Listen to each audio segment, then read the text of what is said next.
3.1 Practice and Research Project 6, video number 3. Continuing with the structure from the self-adhesive tape roll, these samples are just very much playful, and they have the wool thread, and basically I've just painted and I've wrapped around the wool thread just to see what mark making and what texture comes from making something quite simple. This really was just came from the idea of some leftover mixed media. So rather than waste, kind of just put together and see what happens. But the most interesting thing about these, using the same colour palette, using the circle, took this was taken back to the idea of the traditional use of the wool thread. And what I've actually been able to do through just wrapping the thread around forms a centre point to the sample. Now, using a large needle enabled me to form, and we can just about see on the video, I was able to play around with the idea of actually stitching so it forms a weaving pattern. So it kind of now has the connotation that these little samples could be miniature weaving looms.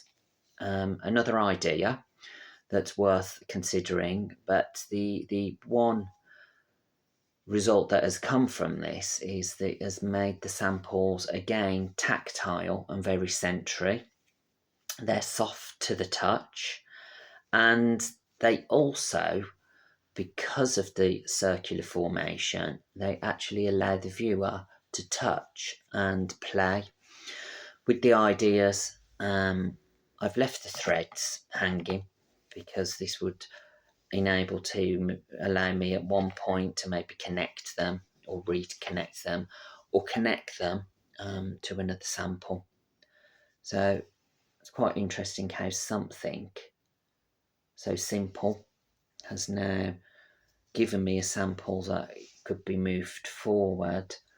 But I think it's quite interesting that this is now demonstrating my thought process and my creativity of my problem solving with making translations from my research, finding a pathway, and now finally just reducing down ideas of the circle.